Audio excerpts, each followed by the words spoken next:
Would have loved this wedding, Lila. Of course, I realize you always had a soft spot in your heart for that scoundrel Spencer. And you know something? Our difficult daughter seems to be happy at last. Oh, but I miss you. No, use the front. Merry Christmas, grandfather. Merry Christmas. Come in, come in. It's nice to have you back in the house, both of you. Yeah, it was Jason's idea. Why? Whatever possessed you to bring my great-grandson home? We were supposed to get married a long time ago. I think it's time we finish what we started. You think it's just that simple? No, I think that I want you to share your life with me. So marry me.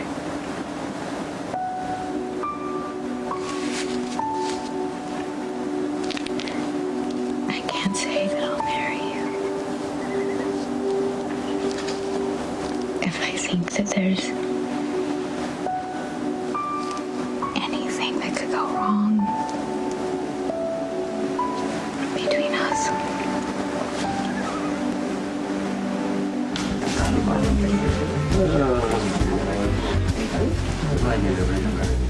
Thank you.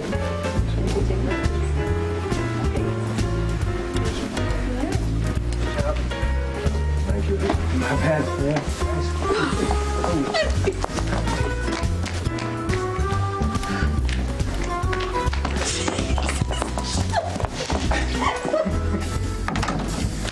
Are you sure this is real? Well, strictly speaking, it is not an official copy because it was obtained by nefarious means. Did you see the original? Yes, I retrieved the original from the firm's file room in order to make the copy that you hold in your hand, and as you can see, it bears the official seal of the state of New York and has been duly notarized. I couldn't have even dreamed of something this good, not in a million years. I mean, not only were Brenda and Dante sleeping together, they had a kid, and Dante gave Brenda full custody. So what am I to do with this information? I used to come see grandmother. At Christmas, I thought you might want to see Michael. Come here, son. I want you to know that one of the worst mistakes I ever made in my whole life was allowing Sonny Corinthos to walk out of this house when you were favored. It was me. I pushed my feelings about you guys onto Michael. No, Jason. No. We forced you out of this family. After your accident, we were so hell-bent on keeping you that we suffocated you. I was the worst offender. But it should never have come to your wanting to keep Michael away from his family. I was wrong about a lot of things. Oh, stop, both of you. I don't want anyone blaming themselves for my life. Tell the truth, darling. You would have been very disappointed if I had signed that prenup with my real name. Disappointed and rich. You're not still rich? Well, we did it. I kept my part of the bargain. I paid for the whole shindig. I showed up sober, ready to get married. You did, because Lucky and Ethan locked you up. Oh, come on. You know I could have gotten out any time I wanted. I came here because I wanted to, because I love you. Oh, perfect timing. Thank you, Mumu. To Mr. and Mrs. Wiley Coyote.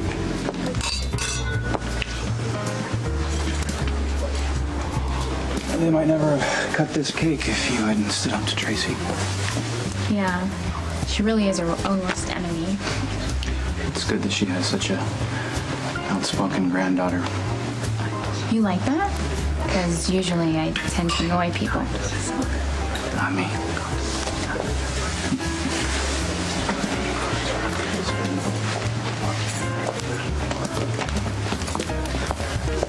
Don't look now, but I think you're letting your guard down. I like weddings, as long as they're not mine. Yeah, well, I was kind of shocked that Luke and Tracy went through with it. Cake? What are you looking for? I don't know. Tell me who's missing. Well, Jeff's obviously looking for Carly. She'd be anywhere, and looks like Lucky's gone, and Siobhan went with him, but I don't blame her. And Brenda and Sonny. We're standing here in Lila's garden. I feel like she's looking down on us right now, and I'm so afraid, you know, what if... I just don't want to push it. Maybe just this is enough. What we have right now is enough. No, it's not enough, because we could have it all. I don't want to have it all, Sonny. I just want to have you. You don't have me.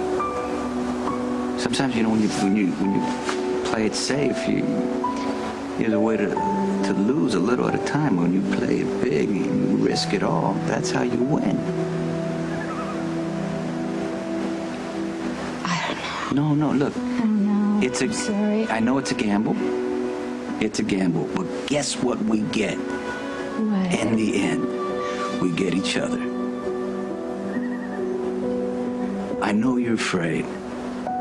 And you're letting fear call the shots, and I don't blame you, but you can't let that fear come between us, because then we're not going to trust each other.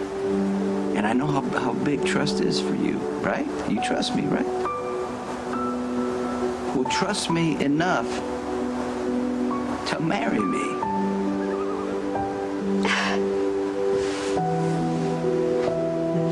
Okay, we're not going to tell anybody about this. We're not going to tell Brenda. We're not going to tell Jason. No one. Understood? Okay, so Dante paid this firm $1,000 to sever all legal rights to his own kid. What happened to the baby? Maybe Brenda gave it up for adoption.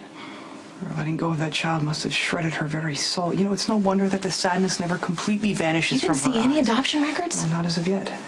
Maybe the adoption took place in Europe. Look, we can't make any assumptions until all the facts have been collected. You're going to have to prepare yourself, Spinelli, because this right here proves that Brenda and Dante are the worst kind of liars. Not only did he cover up a murder, he signed away his kid, and Brenda is selling herself to Sonny as some shining angel when she's the mother of his grandchild. There you are. I'm looking all over for you. Why do you keep running away? Huh? What's going on?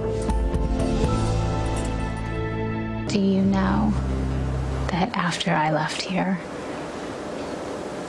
I tried to move on?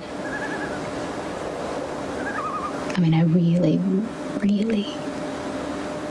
with all of my heart tried to move on, and I just couldn't. That's the way I feel. I mean, my life is so much different now than it was when you and I got together, and I got beautiful kids. I've been married, but I've never been able to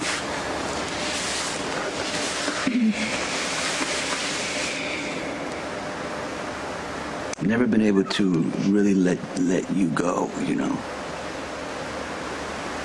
And there's been a lot of times that I wanted to reach out to you and see, you know, what I was going to find or how much I had to give. But the one thing that I didn't want to do is hurt you again, you know. And I know that's not going to happen now. I believe you. Then what's the problem? I mean, you know, look, it's like you're back in my life, and we can't act like that's nothing. No, I'm not acting like it's nothing. If you say no to me, I'll accept it. I know my life will be less than it would have been, and I think your life would be a little less without me in it. Why settle for that? I mean, we can do this again. All you gotta do is believe in me. What if I say yes?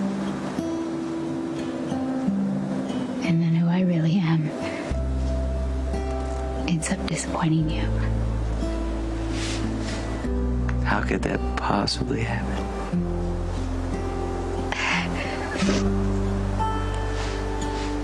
I've been surrounded by people who love me my whole life. Oh, Sonny loves you, but he only brings you misfortune and loss. No, he's been a great dad. He has. Any mistakes or bad choices I made are my own. It wasn't your choice to get shot and lie in a coma for a year. I did kill Claudia. It was self-defense. And we were wrong to force you to go along with the cover-up. You know, there's guys in Pentonville who didn't have a chance. They couldn't read. They grew up in poverty. No one even came to see them. And I was lucky enough to have somebody send themselves to prison to look out for me. But it should never have come to that. Mistakes were made. But I've had much more choices than most people. So if anyone's to blame or it's anyone's fault, it's mine. And now I have a choice to decide what kind of life I want to live. I'm proud of you, son. And I'm going to offer you the opportunity that Jason refused. A chance to be a real Quartermaine. I was trying to get Spinelli to hack into the county courthouse computer system to move up the end date of Michael's parole, but he won't do it. Wow. So that's why you were texting throughout the entire wedding? Yes. And Spinelli convinced me to back off. Really? That's not an easy thing to do. How did you manage to do that? Well, the ability to alter a certain course of events does not imply that said ability should be applied in a direct and ill-mannered way. Often it is better to avoid rash acts and allow things to progress as they will without interference. Like I said, he talked me out of it. Yes. Well, thank you for saving my wife from herself. Well, no saving was necessary, just a presentation of facts. And a reminder that innocent people could get hurt. Right. We wouldn't want that, would we? You should go enjoy the party. Would that it were possible. He seems a little stranger than usual. Oh, I think he's still upset about his breakup with Maxie. So, you were trying to change the end date for Michael's parole, is that right? Yes, and then Spinelli reminded me that sometimes my plans don't turn out the way I want, that sometimes they turn out in disasters. Yes, sometimes. But sometimes they turn out better than I'd hoped.